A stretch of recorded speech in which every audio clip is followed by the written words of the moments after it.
Hey guys, Dan Fool, Mr. Grey Dandalf the Grey. Just a quick intro before we get into the full-blown, uncut podcast I did with Purple the other week, which was supposed to be just about the Mandela effect. But we got a bit sidetracked. This is me from the future now, where I'm back to looking like a Malteser, because I shaved. If you watched the Mandela video the other day, which was only 25 minutes long, I said at the beginning of that video that there would be... that there was almost an hour and 20 minutes where me and Pop just waffled on about absolute nonsense. Complete derailments, tangents. You can blame Purple, but I really enjoyed it. But I wanted to keep the Mandela effect just in that one video. This is why I cut it out. But this is now the uncut. 1 hour and 20 minutes of absolute waffling. No, I will be back to normal coming this Monday, back to my normal stuff, better schedule. Work has just been kicking my ass through the week, and on the weekends I've just been chilling, to be honest. I've been a lazy bastard, I must admit. Because we spoke about pretty much anything. I hope you enjoy. I even thought I'd just wear my special Mighty Ducks jersey because I know you'd appreciate it. It is very nice. I was going to wear my... The Way of the Exploding Fist t-shirt, but it's fucking cold. Have you ever seen a film called Kung Pao Enter the Fist? No. Please watch that film later on. By any means necessary, watch that film because you will. You like martial arts films like I that, love. right? I grew up obsessed with martial arts Right. films. So I will give you the premise of the film and tell me you won't love it. Go on. So you like you know Steve Odenkirk? Yeah. Yeah, who did? Yeah. Bruce Almighty, and he wrote those. Yeah. Yeah. He was in a film called Kung Pao Enter the Fist, and a brilliant man took 3 martial arts films from the 70s and 80s and has superimposed his head onto the hero. And That sounds so familiar to me. He fights a cow. But it's even better. So they recorded the whole film, where he's just speaking nonsense, and then they recorded the whole thing again with his actual script. Right. We are recording. This has nothing to do with what we're about to talk. I have to look this up. What's it called again? Kung Pao Enter the Fist. I'm pretty sure that I've seen it. Or I've seen scenes from it, at least. I must have. Yeah. I know exactly which film. I haven't seen the film, but I've seen a ton of clips about it because they're in the kind of stuff I watch. Watch the film. It's just the bad I'll guy. watch, yeah. The bad guy renames himself and he goes, "From this day on, you will call me Betty." But isn't Betty a woman's name? It's so good. They even dub the dog. I will absolutely watch that film because I've seen her doing around for so many years. It's actually one of the favourite films of I can never remember his name. The dude with the Nico from Corridor Crew. It's one of his favourite films. Oh, really? Yeah. Young George Lucas, I like to call Nico. He's a talented guy. He looks like him as well, man. He looks like a young George Lucas. He does, yeah. He's been exercised since, so. Yeah. Right. Purple. Once again, by the way, I'm joined by Purple for this. We were going to talk conspiracies, but we decided something else because I love this subject. Yeah, me too. We're going to talk about the Mandela effect. Free. We get copyright strike for me singing the song. Probably not, no. But before we get into, I got notes, Purple. I printed. You've got notes. I've got my screen open to the left of me. I like you always come with your notes. I need notes. I could have a screen open, but it's more traditional if you have notes in my, because I'm a 90s kid or 80s kid, whatever. Well, I'll pretend I've got notes in my little. In your little police ID in my book, little scripting, yeah. So, can you describe the perpetrator? So yeah, for those who don't know, the Mandela effect is basically there was a group of people a few years ago. We'll get to all the details now, but a few years ago, who thought Nelson Mandela never left prison in 1990, and he died in the 80s in prison. Yeah, right. That's essentially the Mandela effect. And before we get into it, I want to tell you my tiny little story of when I first heard this about the Mandela effect. It was about 10 years ago. That's all it was, 10 years ago. Yep.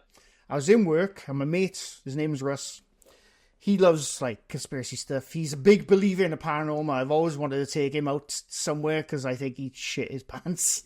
but anyway, I work upstairs. He works downstairs. I went downstairs one day. He said, "Have you heard of the Mandela effect?" Mandela effect? What's that? He says, "To do with Nelson Mandela." Yeah, I know who Nelson Mandela is. And he showed me C-3PO from Star Wars. I know exactly what you're going to say. Yeah, I've told it before. Sorry, he didn't show it to me. I'm remembering. He didn't show it to me. He said to me, "What colour is C-3PO's leg?" I said, "Gold, stupid." Right, this is what I said. It's gold.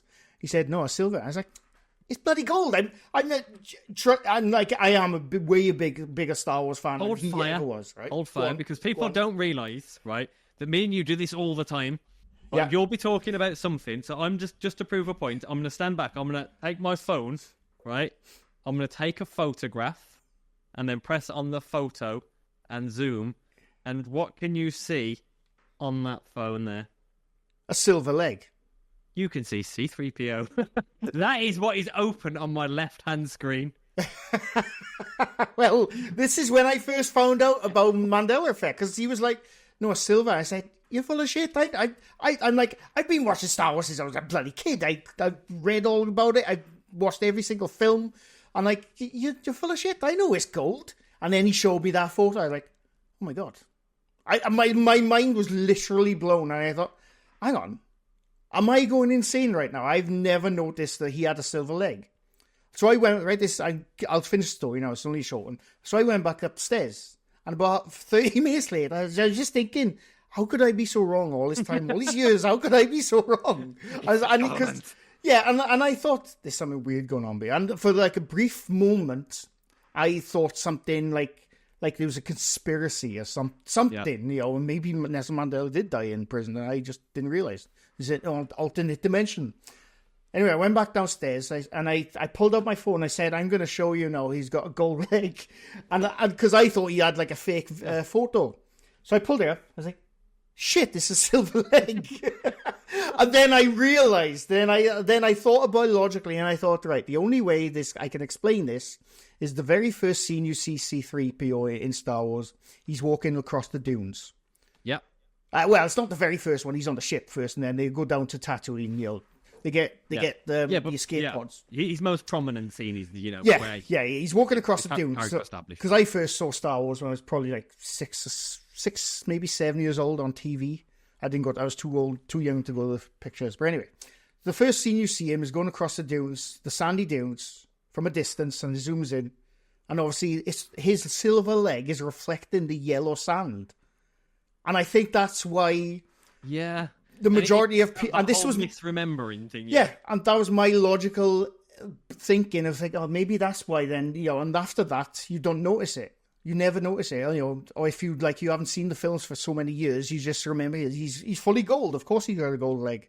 And that's my way of thinking. And that was my first foray into the Mandela effect. Well, I suppose as humans anyway, we only perceive a very small percentage of what we see. Yeah. And even if so what was the experiment they did? Even if you get 100 people to witness the same event and then ask them all for the witness testimony, each one will give a different testimony. Yeah. Yeah. And I suppose it kind of fits into that, but some of it is really, really weird. It's really weird. Yeah. Do you know what's funny though, right? And I'm just remembering this now. Before I ever heard of the Mandela effect, I was in this job years ago, and they make you do courses you really don't want to do. You know, and like you don't have to join this, but if you do, you might, you know, get this, that in the job. Okay, I'll do it. And the course was about confidence and scotomas. You know what scotoma is? No, go on. Well, I've never heard of the word before. Scotoma is, I'm remembering now, this is like 20 odd years ago. But scotoma is you can't always see what's right in front of you. Is this the video with the bear? I don't know. I don't know what the bear is. No, there's a training video that they give, and basically they're like, pay attention to the video, and then like you sit there and you're counting the men, you're counting the women, and then he goes, but what hand did the bear take the woman with? You're like, what? And then they play the video again, and a bear comes in and have you never seen this video? I haven't seen that video, but you know where I have seen a similar thing done? I've been to see him twice. I've been to see Darren Brown live. I love Darren Brown. I love Darren Brown. Yeah. His books are up there somewhere, or they're somewhere anyway. Over there. Yeah. But anyway, I've been to see him live, and one of his live performances was, he was doing, I can't remember what it was though, but it was so funny. He was doing something, obviously, his usual mentalist mind tricks, and with the audience members. And he obviously, there's a big screen up on behind him. On one, I don't know if it's all his lives, but on the two I saw, there's a big screen behind him. Anyway, he does like a 5-minute thing of, doing all these things with the audience members on the stage, blowing everyone's minds. Yeah. And then you say, right, let's look that back on the video. And you see a gorilla walk into frame. Yes, I've seen that. A man dressed in a gorilla suit, Yeah. walk into frame, I think it was like he picked up a banana or something. I was going to say he picks up the banana. Yeah. Off a table and then walks back out. Nobody. And I was like, oh my God, I can't believe I didn't see that bloody gorilla. And he's plain as day. Yeah, and he's plain as day walking on the bloody stage, picks up a banana and walks off the stage. But that's the same thing. That's what a scotoma is. You can't always see what's right in front of you. See, I always used to kind of think like that I could never see what was right in front of me, because obviously growing up, and I had undiagnosed Asperger's then. Yeah. Right. The worst thing that I ever watched, totally unrelated to this, worst thing that ever happened to me was watching The Truman Show. I love that film. Because I reckon for the year after I watched that, I was looking for cameras. Everyone thinks they're their own, in their own, movie. Now and again, I do. I know I do. But there was actually somebody that I know the story's got twisted along now, but it actually reflects an actual story of somebody who was convinced for his entire life that he was in a television show, wasn't it? And then they now call it Truman Syndrome. Well, I was going to say, I think that is an actual condition that some people have, like a mental condition. Yeah, that they do genuinely think they're in their own little TV. But I don't know if it was Harry S. Truman that thought it, because I know he had many like strange things like that as well. Yeah. But so you'd have to have a look. But yeah, there's definitely something strange with it. Yeah, I'll have to have a look at that. Yeah, yeah. Don't freak to be able to watch it now. I love that film. Love that film. It's amazing, isn't it, that my parents, obviously being great parents that they were, used to put me on like Hammer House of Horrors, Nightmare on Elm Street, and all that. But it was the Truman Show that did me the most damage. When was the first time, before I list some stuff off, when was the first time you ever discovered the Mandela effect? The first time I ever discovered it, I actually think, do you know who it was? Go on. I discovered it through, and I believe, you're going to tell me his name, and it's a bald guy, beard, and he used to do like interesting facts and theories. Loads of channels he's got now, and he's really, really popular on. I can't remember his name. What, on YouTube, you mean? On YouTube, yeah. Bald guy with a beard. Oh, old. No, he was a youngish guy. Bald guy. Yeah. Simon Whistler. Yes, Simon Whistler. He's on every single breakdown channel, weird channel. I really like him, but he has many channels. It was through that. And then I think it went from there, because then I actually learned after Mandela Effects what SCPs were, and that was just hilarious, because when the internet got taken over with SCPs, that was brilliant. We'll save that for another week. Yeah. Because it's just the best. Yeah. And I can't even remember what the very first one was, but there have been some that perplexed me, because they go through and they ask you the questions and they know you're going to answer each and every one of them wrong. Oh, they know you're not remembering right. And there was some in this list that really, really annoyed me. And the one that I never got wrong, and the only reason I didn't get it wrong is because one of my favourite paintings is called the Smiling Man. And it was the one of Mona Lisa. So there's obviously the big thing around Mona Lisa was smiling, and Mona Lisa has never smiled. But it was just the way that Da Vinci portrayed the painting. Yeah. And the Smiling Man is another one which people presume he's smiling, but he's not actually smiling. That's the way that it was painted, and the way the facial hair was. It rings a bell, that does. I can't picture it anymore. And it was the Mona Lisa one. I was just like, I'm not buying into this. And then some of them I got really weirded out by. And then eventually when that Pikachu one came out, I was like, no, you. His tail was black. Well, I must have sat there for 45 minutes going, I'm going to find a picture with a black tail. That's what I was like with C3PO's leg. That's exactly what I was like. So I'm going to list some stuff out. This isn't all of them now, but I'm going to list some stuff. Now, some, they're like American stuff, so it didn't affect... I don't know about you, but it didn't affect me, like, you know, because stuff... I didn't live in America. No, I lived in rural Birmingham. Not even Birmingham. No, the old Birmingham. Yeah. But anyway, so you got the Berenstain Bears. Yes. Have you heard of that one? Yes, I remember this one, because this one is one of the most... it's the Berenstain Bears, isn't it, or something like this? They're meant to be Jewish. Well, we'll get to that now. But it's the Berenstain Bears. You got the Monopoly Man's monocle. That was the one that got me so much. I wrote. I'm not going to show you yet, but I wrote on my my notes exactly where I think that came from. I wrote this in work when I. Do you think it came from Ace Ventura as well? Yes, I do. Yes, I do. It's the Monopoly guy. Do not pass go. Do not collect $200. That's God. Yeah, as soon as he has a monocle. I know where he got it. Yeah. He has a monocle on the Monopoly guy, and that's where I think that little misremembering came from. We'll get to that now. But you also got "We Are the Champions" by Queen. I don't know about that one. Apparently, it doesn't end with "of the world." We are the champions of, but they say "my friend," but then people think it ends by "of the world." But it doesn't. I think the it's because it's in the chorus. I was gonna say the chorus does, doesn't it? Yeah, the chorus does. But again, it might be one of those things because there are so many different edits of songs that it may have actually occurred in a radio edit because they end it on a chorus. Yeah, maybe. You got the Fruit of the Loom logo. Wasn't it? I know of this one, but some people recall the logo for the Fruit of the Loom brand of underwear featuring the cornucopia. Though in reality, it does not have one. I have no idea. I've no idea with Fruit of the Loom. Here's one for you. Here's a question for you. And this is one that even a teacher got misremembered. I'm so ready to do a teacher over. And this exactly because this was the biggest pleasure in my life as well.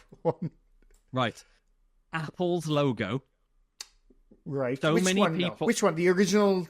Logo. The original Apple logo. Okay. Yep. So many people believe that it was linked to Alan Turing taking the bite from an apple, and it's so bad that this one has been taught in the British education system. I actually have no idea about the Apple logo. The Apple logo has nothing to do with Alan Turing. Originally, the original Apple logo was you have to find this one. It was Isaac Newton under a tree, and that's where the apple came from. I didn't know that. The reason it's got a piece missing, it's because it's a bite, but B-Y-T-E, and that's where it and that's where it come from. But even in schools, they were so convinced it was on the national curriculum for like 10, 15 years. Yeah, you'd think that's something you get right before you put on a national curriculum, isn't it? You would believe so, but this is the British schooling system we're talking about. Yeah, I've gone through that system. We've seen people on TikTok. We've both watched that channel with the man and his special ghost who used to be an escort. That's how schooling system failed people. Oh, and it's happening all over again. Yeah. So, mirror, mirror on the wall, who's the fairest of us all? Of us all, or of them all? I know of them all. It's actually magic mirror on the wall. Doesn't say mirror, mirror at all. But everyone, including me, when we were growing up as kids, we go, mirror, mirror on the wall. Yeah. It's magic mirror on the wall. Well, that's stupid. What makes it magic? It's just a person living inside it. It's a bit of plexiglass. It's pretty magic, if you ask me. Or terrifying, I don't know, one of them. Plexiglass, an old bird sitting behind it, and then someone goes, mirror, mirror, and she's like, yeah. The Star Wars line. You want me to say you're pretty again, you fucking narcissist? The Star Wars line. What? No, I am your father. No, I am. Yeah. I am your father. Yes. But no, I was the same. Even though I was a Star Wars fan, I always say, "Luke, I am your father." I think that is down to. I think that one again is down to repercussions of popular culture because that line appeared in so many films after Star Wars. Yeah. When they were replicating it, that line comes out a lot. People seem to think that one has come from comedians in the 80s and 90s, because when comedians would do Star Wars sets, Star Wars like skit or whatever, they would always say, "Luke, I am your father." That's what people seem to think that came from. That's a possibility. Yeah. Because comedians, obviously, they didn't get it right, basically. And Yeah. there was one comedian I remember looking up a while back, and there's like specifically he started it apparently, but I can't remember where it was. Like the dude that started, about the whole why everybody hates Nickelback. Yeah, it's. Oh, I did know this at one point. It's a comedian. Yeah, the guy that looks like the guy from Ghost Theory. He's in The Big Bang Theory. Funny enough. But what's his name? It's on the tip of my tongue. I know exactly what you're talking about. Ah, I'll tell you his name because neither of us can remember his name. But he looks identical to that one guy from Ghost Theory. Brian Posen. Yes. Yeah. No. Yeah. Yeah. He said something really shit about Nickelback, and then everyone started hating into Nickelback. Yeah, it was like a throwaway comment on like a podcast or a radio interview, and that was it. He just kicked it. And even Nickelback hold him fully responsible for it. Oh, I think he's fully responsible for taking he's Nickelback. Absolutely fully responsible for it. It's still the same. It's bad for them, but it's so funny that one little throwaway line could take down an entire band. And they were really bloody popular at one point. Only because of that How You Remind Me, because that got overplayed almost as much as Papa Roach's last. There was that. It was also a Rockstar in it, which I actually thought was a good song. I don't know though. He was responsible for one of the best memes of the generation with look at this graph. Photograph. When he goes, look at this graph. Great. Oh, and he also went out with what's her name for a bit. What was her name? Avril Lavigne. Avril Lavigne. You know what I didn't get? I was fuming when I found her out years ago. I know, but she was first going out with Derek from Sum 41. Yeah. And then she went out with Chad Kroger, and then he sat on a roof and then did the Spider-Man theme tune, which was also quite irritating. Oh, but I don't see how Josie Scott got a feature in that song because all that guy did was sat on the roof with him and said the words "watching us" 3 times. That's all he did. Is say, "watching us." That's all he did. Oh, we're a bunch of hacks. It was like the time that Stained featured Limp Bizkit, and Fred Durst just went, "Can you hear me?" And that was all he did in the version of Outside. They probably get paid per word or per letter they say in that sentence. Probably. Yeah. It's probably best that obviously Fred Durst didn't speak because we all know what happened in Woodstock '99. No, I don't. You never heard this? What? So is it going to be transmittable? Oh yeah, absolutely. Okay, so obviously Limp Bizkit were huge, and then they disappeared. Right? I was a huge fan of Limp Bizkit. Me back too. In the early 2000s. They went on stage at Woodstock. I think it's Woodstock 19. It was Woodstock anyway. Yeah. And they performed Break Stuff. Yeah. Remember the song Break Stuff? Oh yeah. So the crowd did everything. They set fire. There was I'm pretty sure some people died and everything through it. That deal. It was just really serious. Was but that just because heavy of mosh pits? And obviously they were held responsible because they were encouraging it as it was going along. I didn't know that was what kind of finished them apparently. There's an interesting television program on Sky Arts called The Evolution of Metal. If you watch it, it's great. I'll have to. Completely off topic. It just reminded me of now because I was just thinking back to my Limp Bizkit days in the early 2000s. I remember you wear a backwards cap? No, God, no. I would not. I grew up in the valleys. You'd get beaten up if you did that back in the 90s. but no. It just reminded me now the first ever video I ever saw on YouTube. Not YouTube, sorry, the internet before YouTube ever existed. It was a QuickTime movie, and it was the Foo Fighters. Just came back to me now for some reason. I used to go out with a woman that used to look like Dave Grohl when he dressed up as a woman on the video. On the aeroplane. Yeah, seriously. And I actually went on a date with that woman. It clicked who she reminded me of. I'd had maybe 3 double like, you look like Dave Grohl. Oh, no, it was worse than that. I looked her in the eye and I said to her, if you used to be a man, it's okay. You just got to tell me because I don't want a surprise. Yeah. And I could have stopped there, and she was like, "What?" And I was like, "Got a little moustache." That's the worst first date. Fair play. It was. I went out with that person for 6 months. I once went on a date with a psychic as well. I didn't know she was a psychic. She was the person that told me that birds didn't land in Auschwitz, so I paid the bill and left. That was too far for me. Come on to life. I've never had luck with women. I'm like, this is why I'm dead lucky with Mrs. P. She's wicked. I know I'm punching, but at least she's relatively normal. But anyway. Yeah. So, right, hang on, there's a few more. The Pikachu one, the tail one. Yeah. Where you just mentioned, I even though the Pikachu was around in the, I think, early 90s and stuff, I completely missed the bus when it came to Pikachu. I never played anything to do with it, nothing to do with the cards. Or is it cards? I think it was. Yeah, I think it was. So I wasn't one for the cards. Am I thinking of Pokemon? I used to play the games Pokemon, same thing, isn't it? Yeah, so I used to play the game. Grew up a gamer like you. I used to play the games on the Game Boy.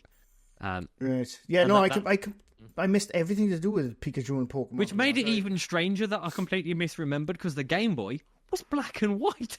Yeah. Well, green technically, wasn't it? Well, yes, it was. Or it yellowish, was green, if I remember. Yeah. Going here somewhere. There's also, right, we don't care about that one. The Flintstones. I didn't even know about this one until I was making my list today. Some people think it's called the Flintstones. Why? I don't know where they've got this from, to be honest. Nor me, because, like, even if you didn't watch it, you'd be like... Flintstones, it's the Flintstones. Yabba dabba doo. It's not the Flintstones, is it? I like the fact that Seth MacFarlane tried to remake it, but they wouldn't allow it to go ahead. What, tried to remake the Flintstones? He bought the right to the Flintstones. Oh, you mean the animated version, you mean? Yeah. Oh, really? So I think he still owns the rights to it, and he's trying to get it made, but obviously he's trying to do it in a Seth MacFarlane kind of way. Off topic again. I liked Family Guy for the first, 6 or 7 episodes. I went off it completely. Yeah, I mean, I must be honest, I did quite like the Star Wars ones. I did quite like. Yeah, they were really good. And do you know what though? I wasn't a fan of Seth MacFarlane. I'm sure he's watching. I wasn't a fan of Seth MacFarlane for a couple of years, and then he came out with. I always forget the name, but 100 Million Ways to Die in the West. No. Ted. No. Star Trek TV show. Oh yes. I forgot the name as well. I always forget the name of it. I'm not. It's named after the little green bird, Orville. The Orville. I refused to watch that for so long because I thought I am not a fan of Seth MacFarlane stuff. But he's a massive Trekkie. Well, I didn't realise this, did I? And I refused to watch it. I was like, I'm not going to watch that. It's just going to be really stupid. There was stupid parts, but they were funny stupid. Yep. And then it just became a Star Trek show. Yeah. I binged every single season of that. And so good. And I'm one of those ones who can't. I praying for a new season because he's up for it. He just has to get people on board. Because it doesn't always work. Like when they got in Simon Pegg to be a creative lead in that third Star Trek film. Yeah. I love Simon obviously, Pegg. We both love Simon Pegg. Yeah. He's a massive Trekkie. But that was terrible. I don't mind the first one. I hate the second. I love the first one. The second, I don't hate the second one. I know. Do you know what it is? It's Benedict Cucumber Bums. I see. I'm a fan of his. That's probably why I like it. No, I like him in a lot of it. I just don't like his. Even though Khan was always very theatrical and overrated, right? I just didn't like his take on it. The same as I didn't like his take in the original Doctor Strange because he was still trying to find his Americanisms there, and he kept on losing it. Yeah, but I liked him in. I did like him in Multiverse of Madness. Yeah, I like Benedict Cumberbatch. I think I've seen a thing where I didn't like him in. It's probably because the first time I ever saw him in was Sherlock, and I love Sherlock. That is the one thing that turned me against him. Really? That's the first thing I ever saw him in. I'm a huge Arthur Conan Doyle fan. I was as well. And I think, unpopular opinion, modern day, Johnny Lee Miller played a much better Sherlock Holmes. See, my mate says that.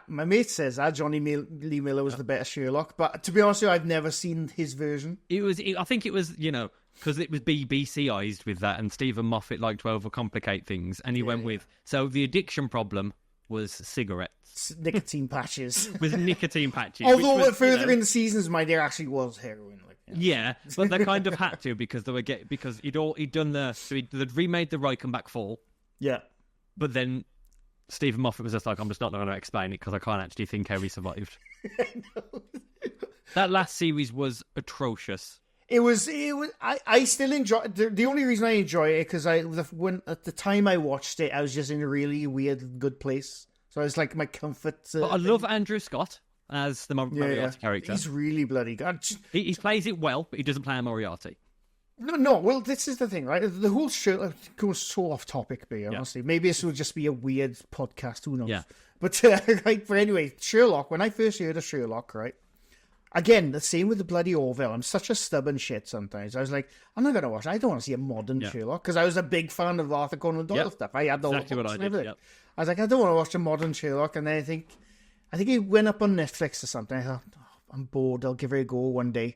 And I watched the first. I was like, oh my god, this is amazing. And I watched every single day. It's like 1.5 hour episodes per 90-minute episodes. But I also loved the guy that depicted. What was his character name in the Charles Augustus Magnuson was in the show. Oh yes, that guy was just spectacular from start to finish, and he was one of the few saving graces in that.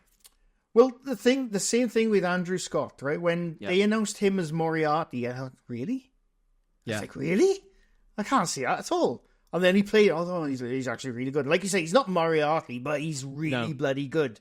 He's such a good villain. He's calculated in a different way. He doesn't have the essence of he just has, I suppose, he has that kind of villainous, treacherous essence of controlling everything. Yeah, but I don't think I ever bought him as the genius villain. You know, if we look at Moriarty, on the whole, a chess genius, mathematical genius. Yeah. He was just a strategic genius all across the line. Even the depiction, I think the RDJ versions went down too much on the hand-to-hand combat side just to try and Guy Ritchie up a bit too much. But I enjoyed them. Guy Ritchie. I like them, but yeah. I like Guy Ritchie. Yeah. I quite like Guy Ritchie because he's quite, I like stylistic. And he's got his own corner in the niche. And he's only really failed once. And that was that one with, was it King Arthur that he did? I haven't watched it. I know what you're on about, but I've never watched it. I didn't really enjoy that one. Yeah. Everything else, I think he's done really well. Yeah. Because he was the gentleman as well, wasn't he? Pretty sure he was behind the film The Gentleman, right? Oh, I don't know. I'm not sure. I haven't seen that. Pretty sure he was. Yeah. But that's a very good film. Very, very I've not seen that one, no. Colin Farrell, Matthew McConaughey. I haven't seen that one. Yeah. I'll have to look that one up. Yeah. It's a very good film. Yeah. I've got one for you. What was The Rock's catchphrase in wrestling? Well, he had the food, didn't he? Huh? Can you smell what The Rock is cooking? What did you say? What was gone? Repeat that phrase. What was it? Can you smell what The Rock is cooking? I would have said exactly the same thing until about an hour ago. It's if you smell. Is it? What The Rock is cooking. If you smell... Oh, yeah, it is, yeah. When you say you like him, it is. Yeah. I mean, it's easier for me because obviously I've got the same body mass. Yeah. So it's easy to get into that character. If you smell what The Rock is cooking. Yeah. Oh, yeah, it is, yeah. Shit. There's loads of stuff like that, though. We're back on Mandela now, all of a sudden. Yeah. But, right, we could go on with loads of stuff, which half of us won't know about because it's American, but... So, where do you think... What do you think? I can't believe we just talked about all kinds of stuff apart from Mandela. Are we back? I could have carried on with Sherlock forever, mind, to be honest. But anyway... Where do you think the Mandela effect came from? When do you think it first came into fruition? I reckon it was something really trivial, like someone's like, oh, Nelson Mandela's dead. And someone's like, don't be an asshat. He died ages ago. Well, something as simple as that. I'm a couple of years older than you, right? Yep. And I do remember watching it live on the news, because I think I was with my nan watching it in her house at the time. Nelson Mandela walking down this long road with loads of people following him. He just literally came out of prison. I think it was live. Is that when he told the story of the 3 dickheads? I don't know. I have no idea. I'm pretty sure there's a comedian explained it. He's like, Nelson Mandela stood on stage and told a story. It was a bit inappropriate about the 3 dickheads. And he stands on stage and goes, 3 dickheads. 3 dickheads, I was in prison. I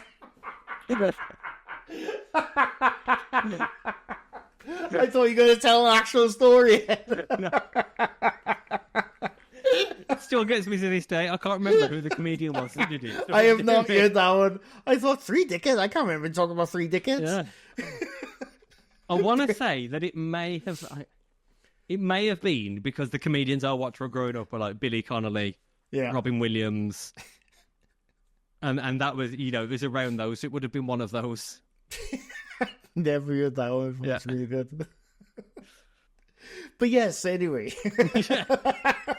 But yeah, I still remember when Nelson Mandela was walking down that long road, followed by all his, fans or followers, whatever. All his fans. Yeah, fans. And, at the time, I didn't know the significance of who Nelson Mandela was. This was nor did he. He'd been in prison for 30 years. He's just turned around. There's like 3,000 people. He's like, what are you doing following me? It was in 1990, and I think I just turned 10 years old. So I didn't know who this guy was. And I was just watching this guy in the news. It was only years down the line I realised. You thought it was Linford Christie. I thought it was Linford Christie. Yeah. But no, and obviously there's people now with the Mandela effect who think he died in prison. And there's actually, I wrote it down because I forget these things. There's actually a place on Reddit where this supposedly started back in some people say it's 2009 from an author, but it was popularized in 2015 from a Reddit thread called. Yeah. It was called. Does anyone else remember the movie Shazam? Oh yeah, with Sinbad. With Sinbad, inverted commas. But that's another one. With the Sinbad, Shazam movie. Now, back then I didn't know who Sinbad was. He's like some actor I see in films and all again, but he's a comedian. I'm sure you know, is it? No, but I do know this one. The only reason I know this one is because I was actually looking, because this is interesting. It's interesting. Go on, I'll let you speak. How the Mandela effect connects to mediumship and psychics. Okay, go on. So mediumship and psychics, we know they use open statements, Barnum statements, and something called priming. Yeah. And priming is what they do when they're cold reading. So, have you heard of priming? Yeah. Yeah. So basically, like I said, I read those Darren Brown books. Yeah. I know exactly. So they pretty much give you the answer. They prime you with the answer to make you think it's something different. So if someone says to you, "Does Pikachu have a black tail?"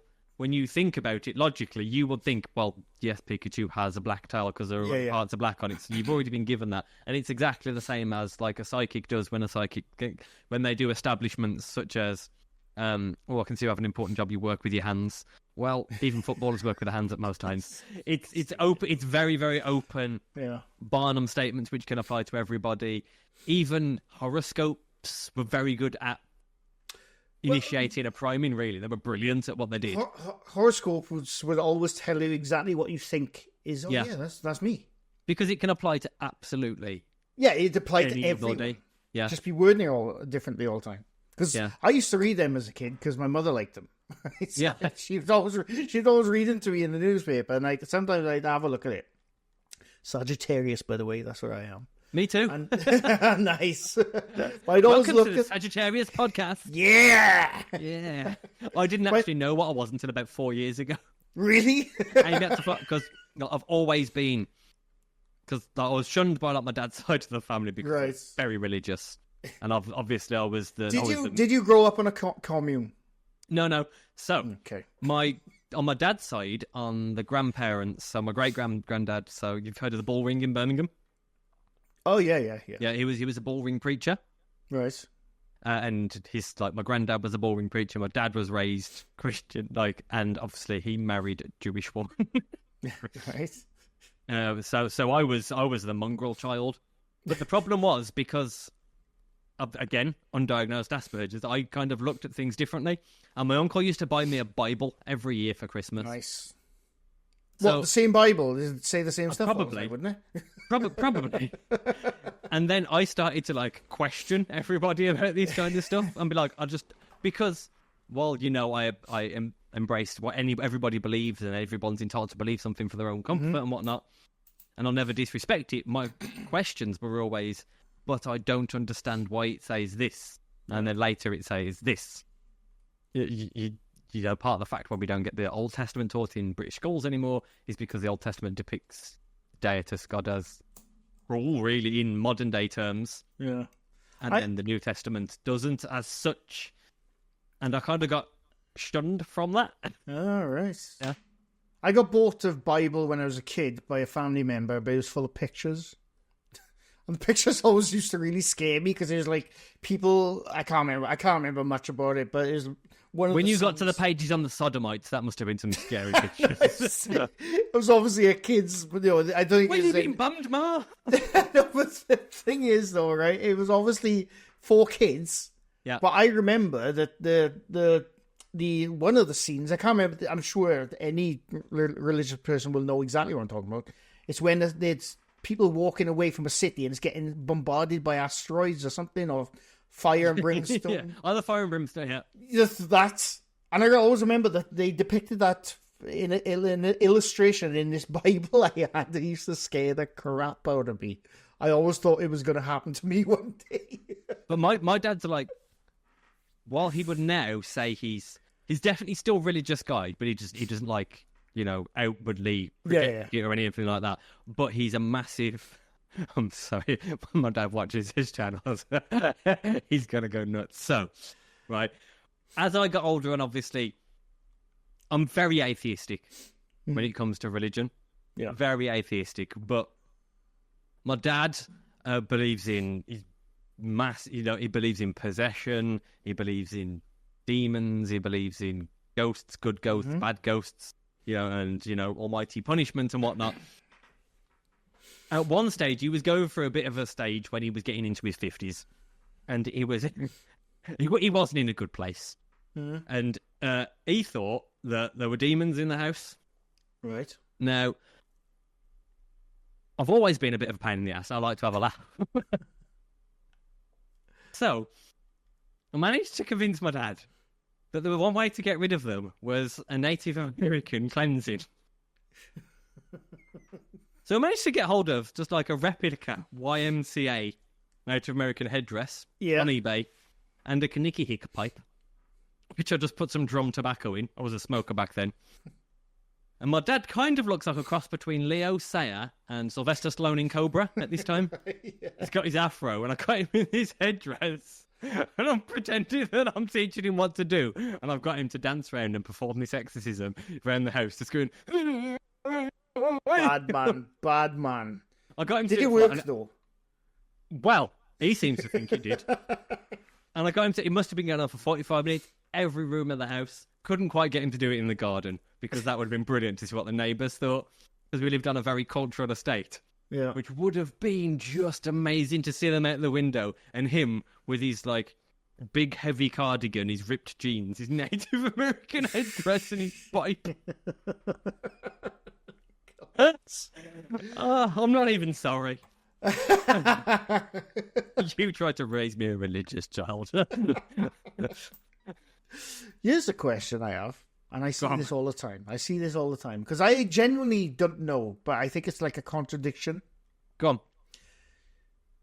And I see this in the community we're in right now, and I hope I'm not offending anyone. Don't worry.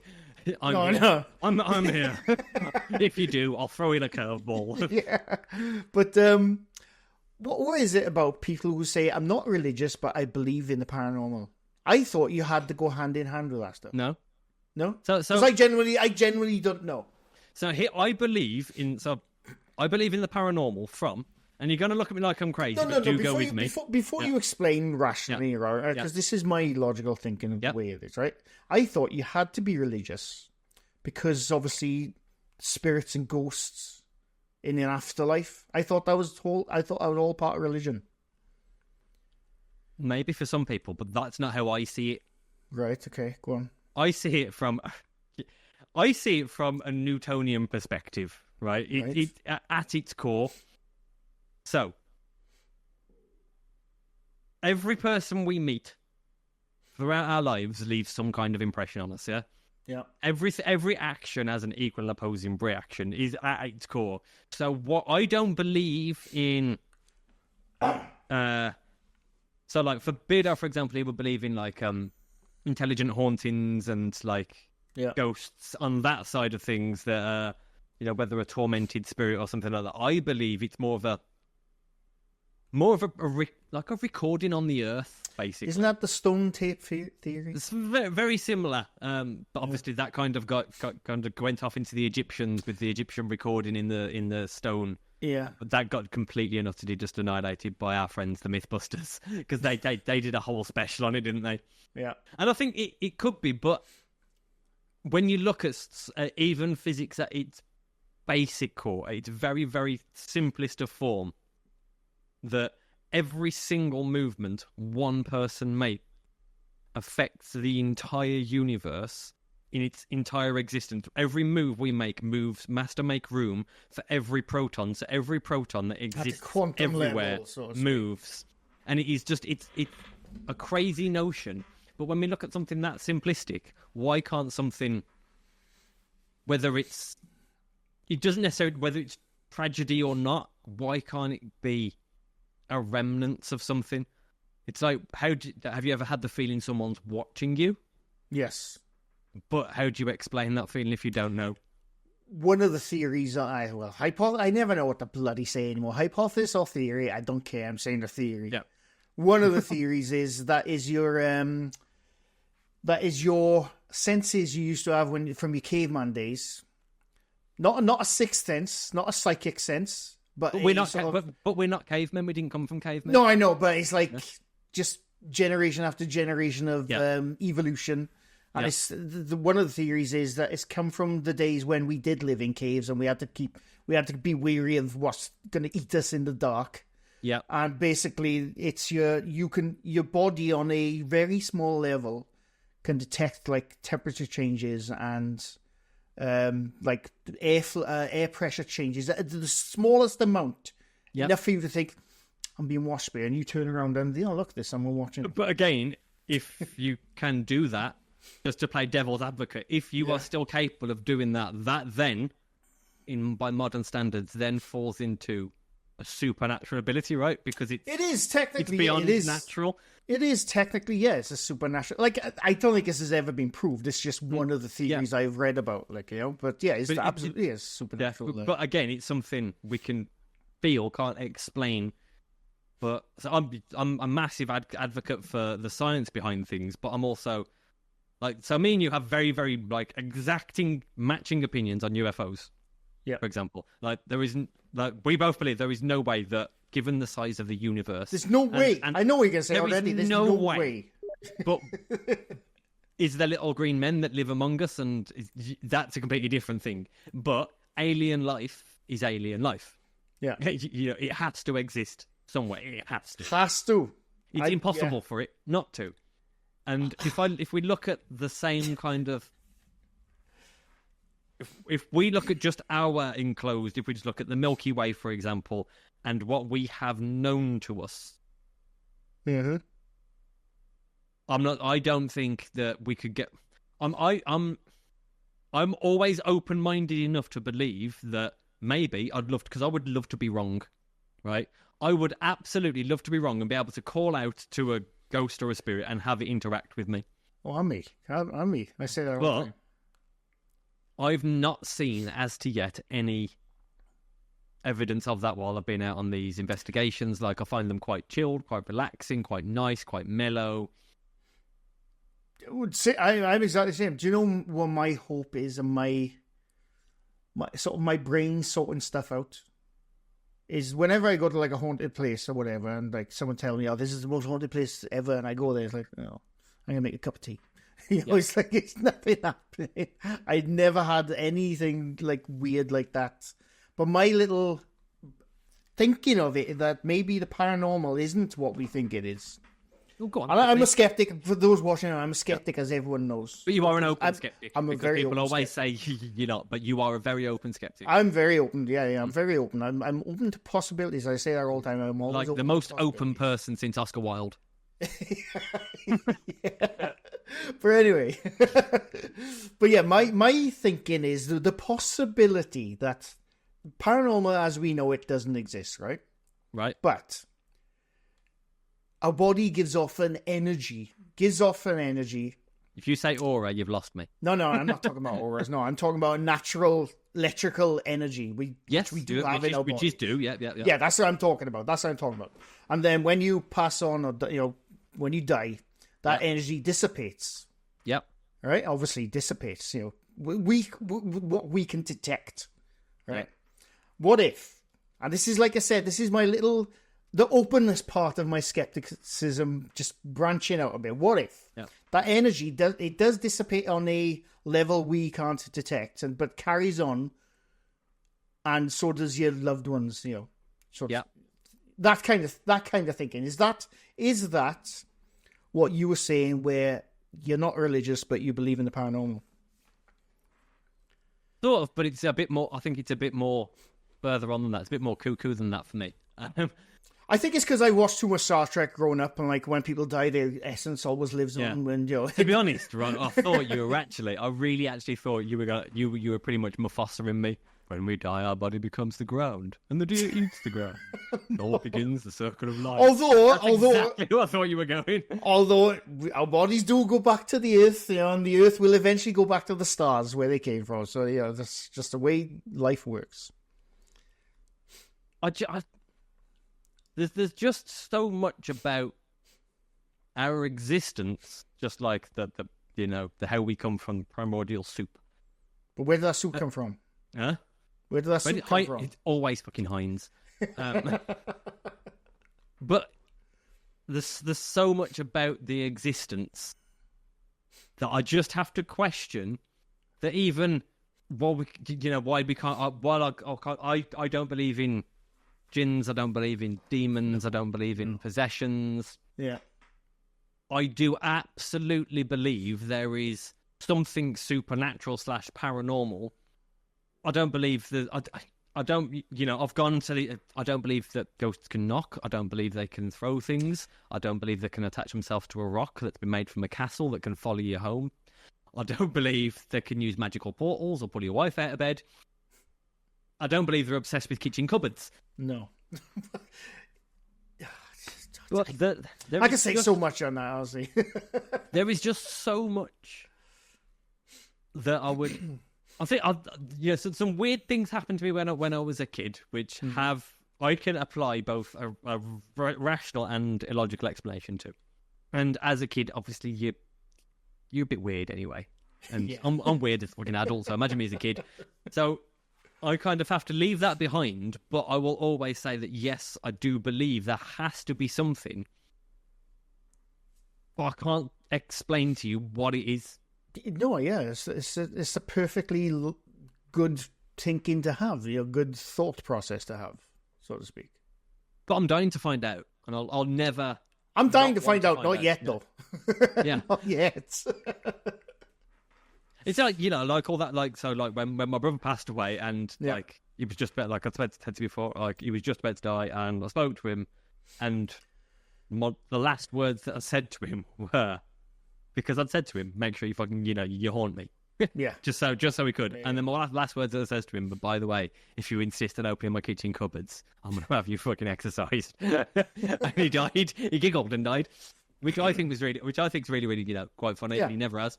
And I think a lot of what goes on nowadays, like there is some weird shit that happens, maybe to all of us, that we can't at that time find a logical explanation for.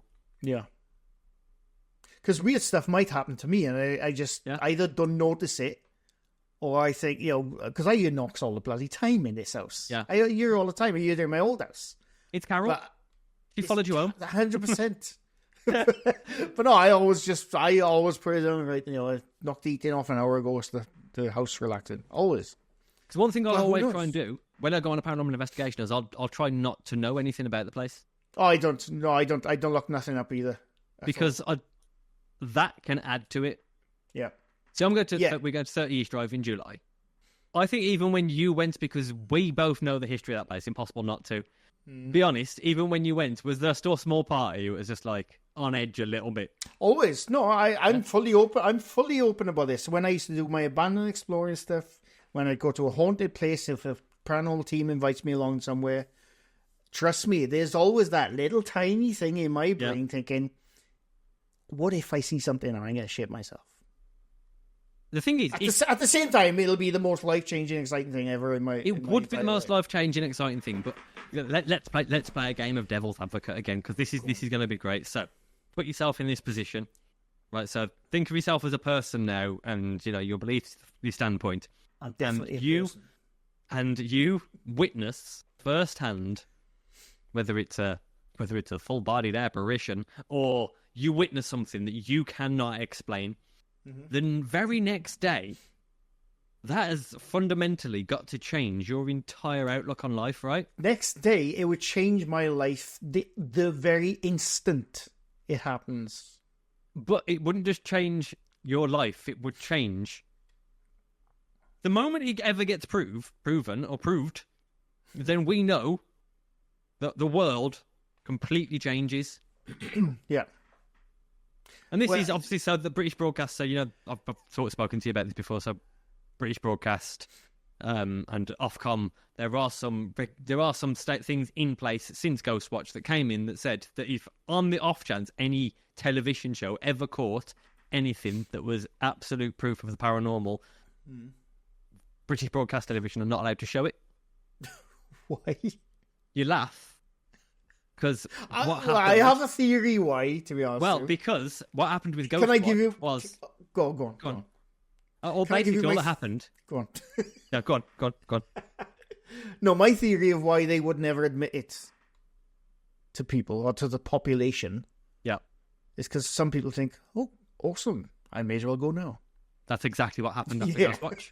It's what happened after Ghostwatch. And that's really? I didn't know that. And that's where that came from. And this is where the for entertainment purposes actually come from, because it started to get a bit too serious with Most Haunted Live. Yeah. And there was you'll remember it because you used to watch Most Haunted, right? I used to love watching Most Haunted. So you remember Pendle Hill Live? Yeah. Yep. You remember after that, every series and every episode was made to have for entertainment purposes only. Really? I didn't know that. Yeah, and that's pretty much where it started. I do remember the Pendle Hill episode. I'm pretty sure it was the episode because it was the one where they're all sitting around the table and Derek Core was there. Yep. Looks behind him to check there's nothing behind him, and then he goes flinging back in the chair. But I think it was one of the first ones where people started getting scratched and stuff like this, and then Stuart would get scratched everywhere he went, and then Carl will get pulled off. And then a ghost would attack him afterwards. No, I didn't know that about the for entertainment thing. Yeah, so obviously because I've done worked with a few programs shows over here. Yeah, and it's very, very interesting the way they work. A couple of NDAs have run out now, so it's very, very interesting the way a lot of them work. Is no person that ever works and never knows what's actually fully gone on. If you work in post production, so first series of Help My House is Haunted, for example. Yeah. Everybody that got a certain scene, it was like a production line. So nobody ever knew what was meant to be in there and what wasn't. Right. So if there are knocking sounds, for example, that the sound engineer before has been told, oh, maybe there was a knocking sound there, but you need to increase it in sound. And then he'd add it on, and then it'd come to the next person. And then, so that's the next person's me. They'd be like, can you highlight this here and then enhance just to show, and then show some visuals, like, the sound, the sound bars just to show there was knocking. And then it'd get passed on to the next person. So nobody ever really knows on those production teams what's actually been faked. Well, funny you should say that, right? About 4 years ago, there was two viewers of mine who emailed me. They didn't comment it. They emailed me privately saying I was one of the people on this American reality haunted show. Right. And I can't for the life of me remember. I'll have to dig out in my email somewhere. But they told me every little detail of how they'd have the producers come in and tell them, right, say this on camera. Tell them. Yeah. And the thing is, the viewers who emailed me, they said they believe in the paranormal and they actually had experiences, but they were told to say, yes, I have seen a ghost, but then they were told to say completely off tangent of something else, crazy. which was a complete lie. And I was going to make a video about it. I can't remember why I didn't. I think maybe they were still under NDA. I don't know. It was an actual show which was airing at the time. So imagine because the only one that I worked on in US wise, I worked on some of the later series of Paranormal State. Yeah, no, I can't remember what it was called now. I honestly can't remember. I'll have to dig it through my. And that was emails exactly the same process. You got Yeah. very small dailies, very small selects. You got your instructions. You sent it off. You got paid. Yeah, which is bizarre because I don't know. Which is very, very bizarre because your briefs are very, very like short and closed, and you don't really get names. It's very impersonal. Yeah, I mean, me personally, I think I'd have to walk off the set if it was me, if they were telling me to say stuff. Yeah, you know, this is just the prominent thing about it. It's just a bit crazy. I mean, I've never had the joy of being on the sets. Yeah. But I wouldn't like to be. Given some of the sets I've been on, I wouldn't like to be just because of how they are. Yeah. I just like what you were saying just now about the what you think the paranormal is, and then and we talk about like TV shows and YouTube videos. I personally, and this is the openness in me saying it. I personally don't think you're ever going to see anything on a YouTube video or a TV show. I think it's more. I think it's more likely on YouTube, than anything. I don't think we'll never see anything on a broadcast television show. Nobody put that risk out. But I think, if anything, it would be on something like YouTube. But I've never seen anything on YouTube. I mean, the freakiest thing I ever actually saw was the whatever happened with the Griff with the sleep apnea machine and that. In the bed at 30-ish Drive. I can't remember if I've seen that. I think you have. It looks like a chest compression. Oh, I briefly saw it I saw it on my phone. Yeah, I haven't looked too far into it. That's probably one of the freakiest things I've seen. But apart from that, I have never. I don't think I've ever. I'm trying to think if there's anything that's ever actually made me go, hold on a minute. Have you? It's definitely. Well, I was just trying to think now, and the only thing I can think of is in the early 2000s when Most Haunted was on. Even this is, by the way, for those thinking, how you can be so gullible, I wasn't. Trust me, I watched it. I think one of a load of shit after stuff, but then there was some stuff, and this was before YouTube ever existed. Yeah. This was back in like 2000 maybe 2000 or 2001. I can't remember now, but it was stuff like when Stewart and what's his name, Carl. Yeah, they were in this like little like tanker thing or something in this place. I can't remember what it was. And there was stones being thrown about. And it's a regular occurrence now. Well, no, I know that now, but at the time, because me and my mates used to get together and watch it on I think it was like a Friday or Saturday, I can't remember. And we watched it like that, and it was it was alive. It was most haunted live. I remember now, and you couldn't see below their knees, the camera shot. Yeah. But there was like stones flying around, and you're looking around. I was like, oh shit. Well, I wonder what, because the place they were in, there was no windows, there was only one door in. Yeah. And my thinking for like a brief moment, I was thinking, what could that be? What could be throwing those stones? I know now it was bloody Carl and Stewart. But, there's that brief moment back in the very early 2000s, even though I was skeptical back then as well. There's that brief moment where I was thinking, what if that is what it is? And then I think it's probably like an hour later, I thought, no, they probably throw it in. So. I was speaking to a guy in the vape shop just up the road, and we were chatting, and he used to have a franchise petrol station, in Gloucester, and he was like saying he was so I've got these photographs, and he was asking about the YouTube stuff and whatnot, and he was on about that he's got photographs of Derek Acora in a cemetery of the church they investigated, making notes before they film on the gravestones. Fully believe it. Fully believe it. Bless him. Rest in peace, Derek Acora, but he was the biggest con artist I've ever seen on TV. I know Colin Fry was pretty bad as well. It's briefly remember Colin Fry? I think the name rings a bell. Did he have spiky hair? Zion? Yeah, he had short, like curly, Short, spiky. Yeah, I think I know. spiky curly. It looks a bit like the Incredible Nightcrawler, but not blue. Yeah, I think it, Yeah, he does. You That, get it now, yeah. But But no, yeah, there's just so many. It was like, so I'm still got to make it into some kind of video, but I need some more for it just a bit empty. So I did an interview with Chris French and Mia Dolan. Oh yeah. From My Haunted Homes or Haunted Homes, which was from obviously some years ago. Chris French, I remember. I can't picture Mia Dolan. Mia Dolan was the medium, was the psychic, and she's not medium or psychic now. And she talks about bloke from the the Yorkshire Exorcist from Help My House Is Haunted, and because he was on that show as well, and she was like, he was my protege. I taught him everything I know, and I'm fake, so I know he is. Ian Norman. Yeah. I was talking about this last night on the live, but yeah. And she just comes out and says, well, I taught him everything, and I made everything up. God.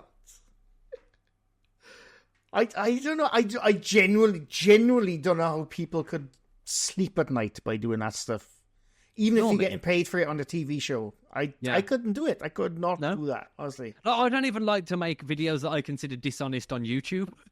You know what I'm like? I'd like, oh no, somebody else has done these now. I don't want to clickbait it. I'll just make a video just following some funny people with funny hats around. Chris, I felt bad about making a similar video to Mythos Paranormal. Yeah. Even though I had no idea he made the bloody same video 2 months before. I still feel bad about that. No. Yeah. That pissed me off. So I could never be a TV show medium. Yeah, just and I think that's the thing why this is like I was saying to you earlier, why I'm going back to the full-time production, just going to go back to just enjoying YouTube. Just because, as we discuss all the time, that's all it is for us. It's just enjoyment, and it's just like these videos. We just love chatting. Yeah, bollocks, absolute bollocks for 90 minutes. I know. So Mandela effect. Oh my god! I have to chop this up so much for the video, and the podcast will just be the entire thing. Yeah, but so the Mandela effect. Yeah, I can't remember where we left off. To be honest. All right. What do you think is and why do people think the Mandela effect is real? I think nowadays it's more prominent because of social media.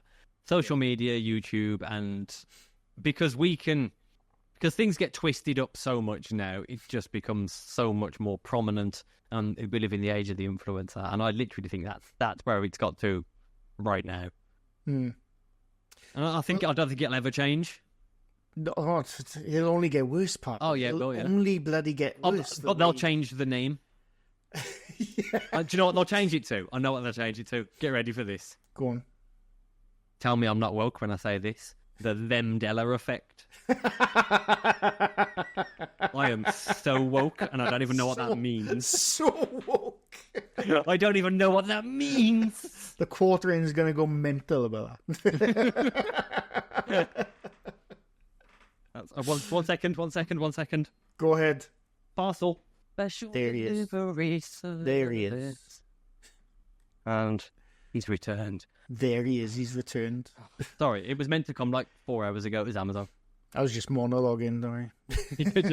were you rapping? Evil plans. Were you rapping the Forgot About Grey album? Would you believe I still know most of the words to that song? What, Eminem? Forgot About Grey. Forgot About Grey. Oh, that should be your intro. We should redo it. I'll dye my hair Forgot About blonde. Grey. Nowadays, Papa won't shut up. But yeah, I think we can come to the end of that now. So I can't remember what you said about the Mandela. What do you think the Mandela effect is? I can't remember. Just the age of misinformation online. Misinformation, yeah, because essentially it first came around in 2009, got popularized in 2015 on Reddit, and like you said, it's totally down to social media. People misremembering and then making a video about it or making a post about it, thinking, "Remember when this was it?" But it didn't actually happen. And it's going to get worse. TikTok makes things worse. It is going to get worse, but you've just inspired something in me, right? Go on. So are we going to make this a regular thing? Yeah. Right. Are you ready? I want to see your face because I know you're going to want to cover it as much as me. Go on. Next week, flat Earth. I could talk you to sleep about the flat Perhaps Earth. we should put up a vote for them. So if we've either got flat Earth or SCPs for the next one, let people vote which one they want. I honestly, I will do the vote actually. But the flat Earth, I could go all day about that. All bloody day. Because of the Mad Mike Hughes. Who's Mad Mike Hughes? Oh, we'll talk about the flat Earth. What Mad Mike Hughes was it, but he was amazing. Yeah, I'm so up for flat Earth stuff. Yeah. You do realise, mine, because I have made a flat Earth video in the past, 2 of them actually. Yeah. You piss a lot of people off. That's fine. No, I'm talking about people who are fans of yours. You might piss them. Won't piss them off. They're like, "You're so wrong. You're so wrong." But it's fine. I don't mind. No, I know. I don't mind either. But literally, like I was explaining yesterday, it's so brilliant because every single time I do a live, the next morning I wake up and I've lost about 50 subscribers. And I'm like, can't remember what I said. Last night I know exactly why I would have lost subscribers. What? Go on. I was just in bed. I didn't jump on your live. Yeah, no. So basically, it all went awry, and there was a whole thing, and I ended up imitating a vagina with my wallet, and it just went a bit far. So I haven't checked the subscribers. I don't check that often anymore, but I guarantee you that would have caused a loss of subscribers. I can't imagine why. But at least with me, you always get the same irritable asshole, whether it's on this, whether I'm chasing Arabs, or whether we're just in a fucking falling down old house. Do you know what you should do with your lives? I think you can click something on your live streams to say over 18 only or something like that. Or mature audience or something. Mature audience. I'll be banned from my own videos. No, but maybe then it won't get restricted. And maybe when they click on that button, they know they're going to see a talking vagina wallet. Yes? It was like the weirdest Ace Ventura. Hola mio. Hola mia. It's amazing how many times you and I have done that in videos. Yeah, so many times. And not even being aware of how long it's been since the last person's done it. I know. Can't fault quoting Jim Carrey all the time. Yes. But yes, we have to end it there now. We did definitely talk about Mandela effect, but it wasn't just We did. that. And we spoke about Nelson Mandela. We didn't speak about Winnie because, you know. No, we don't go there. No. But I really enjoyed. We talk about a lot of interesting stuff, if you ask me. Yeah. which I'm undecided whether to put the entire video of the stuff or just the Mandela, and then the audio will have the entire stuff. I don't know. Whatever you think. Yeah, I'll see what happens. I'll see what happens. Oh, by the way, did you know that the first episode was up on Spotify? Yeah, I'm following your podcast. Oh, okay, right. I didn't realize. I've got you favorited. Oh, nice. I got you favorited. But anyway, link down below to Parple's YouTube channel. Go watch him, like, to subscribe, whatever you want to do. He's a very and Mr. Gray's got a little red button. Tickle it. Yeah, if you want. Yeah. I was going to say, for some stupid reason, I was going to say, no, don't shout at me. George, you are thumbs down and bug it up. I'm such a knobhead with my own channel, honestly. But anyway, we're going to wave goodbye, Parple. He's waving. He's waving. He's waving. Bye all. Thanks for watching. You've got to do the catchphrase to exit.